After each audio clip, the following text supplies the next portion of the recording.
YouTube के सभी दर्शकों को मेरी ओर से व हमारी पार्टी राष्ट्रीय जनहित विकास पार्टी की ओर से देश की प्यारी जनता के चरणों में कोटि कोटि नमन। और आज फिर इसी वीडियो संदेश के माध्यम से जो केंद्र में संसद का जो सत्र चल रहा है, जिसमें सत्ता पक्ष और प्रतिपक्ष की जो भूमिका लाइव जो देखने को हिंदुस्तान ही नहीं पूरी दुनिया में जिसको देखा जाता है, तो इस पर जो ये बहुत ही बड़ा गंभीर एक देश का आम नागरिक होने के नाते मुझे बहुत ही गंभीर और ऐसा मुद्दा लगा कि जिसके बारे में आप सबके सामने मैं रूबरू होकर जो भी मेरे विचार हैं आप सबके सामने रखूं। मैं केंद्र में बैठी जो सत्ता पक्ष की जो सरकार है, जिसका नेतृत्व आदरणीय श्री नरेंद्र मोदी जी कर रहे हैं, तो मैं केवल और ये पूछना चाहता हूं कि देश के सभी हिस्सों से जो किसी भी पार्टी का कोई नुमाइंदा चुना गया हो सांसद के रूप में, क्या उनका केवल एक दूसरे के ऊपर जातिगत हमला या व्यर्थ की बहसबाजी या जो लोकसभा के जो अध्यक्ष हैं उनका एक तानाशाही रवैया, तो ये देश व समाज के जो मुख्य मुद्दे हैं, चाहे वो किसान आंदोलन की बात हो, चाहे अग्निवीर की बात हो, छोटे व्यापारियों की बात हो, या देश में विशेषकर जो युवा शक्ति है, युवाओं के रोजगार की बात हो, और रोटी कपड़ा और मकान की बात हो, या जिस प्रकार से भी कोई समाज के जो लॉ एंड ऑर्डर के हैं वो मुद्दा हो, या रोजी रोटी से जुड़ा कोई मुद्दा हो, या देश को आत्मनिर्भर कैसे बनाया जाए और ज़्यादा से ज़्यादा यहाँ उत्पादन कैसे हो, जो देश व समाज को चहुमुखी खुशहाली देश के और युवाओं को रोजगार देश के, इसके ऊपर संसद में बहस न होकर बड़ी शर्म की बात है कि जब इनकी लाइव टेलीकास्ट को देखते हैं तो सत्ता पक्ष और प्रतिपक्ष का दोनों तरफ से यही है कि ये एक नूरा कुश्ती है और एक दूसरे को यहाँ कोसने से ना तो कोई समाज का ना कोई देश के विकास का कोई इसमें कोई रास्ता दिखाई देता है। मैं केवल ये कहना चाहता हूँ कि इस देश में जैसे जापान एक छोटा देश होते हुए भारत के सामने एक बहुत ही तुच्छ सा देश, लेकिन आज विश्व की चाहे किसी भी दृष्टि से हो, चाहे आर्थिक दृष्टि से हो, टेक्नोलॉजी से हो, या खेलों की दृष्टि से हो, तो उसके सामने हम कहीं भी नहीं ठहरते। तो इसका मुख्य कारण क्या है? हमारे देश के जो राजनेता हैं वो सत्ता में जब आके बैठते हैं तो कभी किसी देश की यात्रा करते हैं, कभी किसी देश की यात्रा करते हैं, तो उन यात्राओं को करते वक्त या तो वो टाइम पास करते हैं या वो ये भूल जाते हैं कि किसी जो भी कोई अच्छी बात किसी भी देश में है, चाहे युवाओं के लिए है, चाहे प्रशासन की दृष्टि से है, चाहे इंफ्रास्ट्रक्चर की दृष्टि से है, या टेक्नोलॉजी की दृष्टि से है, या देश कैसे आत्मनिर्भर बने और देश की जो देश के प्रति जो देशभक्ति की बात है उससे जुड़ी कोई बात हो, तो इस प्रकार की बातें ना लाकर पब्लिक ट्रांसपोर्ट कैसी हो, रेलवे का जो मूलभूत ढांचा वो कैसे सुदृढ़ हो, या जो भी हम विदेशों से बहुत महंगी जो टेक्नोलॉजी के माध्यम से हमारे देश में युवाओं की जो ताकत है, निसंदेह उसकी प्रतिभा का लोहा पूरी दुनिया में माना जाता है, तो क्यों नहीं ऐसे बड़े बड़े रिसर्च हब बनाकर इसी देश में चाहे बड़े से बड़े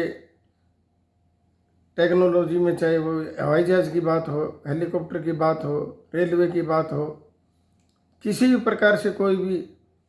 जो मशीनरी का जो उत्पादन क्या इस देश में नहीं किया जा सकता। तो इन सब बातों के पीछे मेरा केवल और केवल एक ही मत है कि इस जो गरीब से गरीब आदमी भी वो टैक्स का अपनी जो भी रोज़मर्रा की जो चीज़ें वो खरीदता है उसमें वो देश को टैक्स जो चुकाता है, देश की जो जनता की ये गाढ़ी कमाई है उसको ये संसद में जो हमारे द्वारा चुने हुए जो सांसद हैं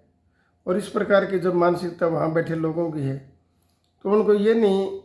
सोचता कि एक एक दिन व्यर्थ जो हमारा गुजारने से या एक दूसरे पर टीका टिप्पणी करने से या एक दूसरे के राज की दुहाई दे के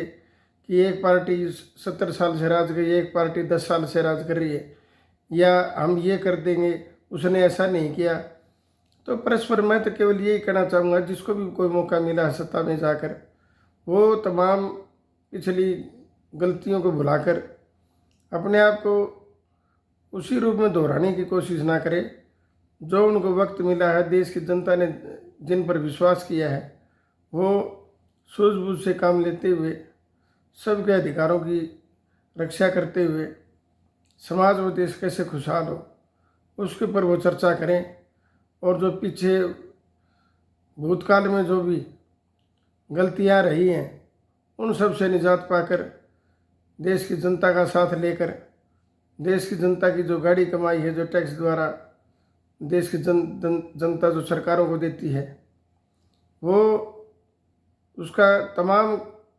100% रुपये का सदुपयोग हो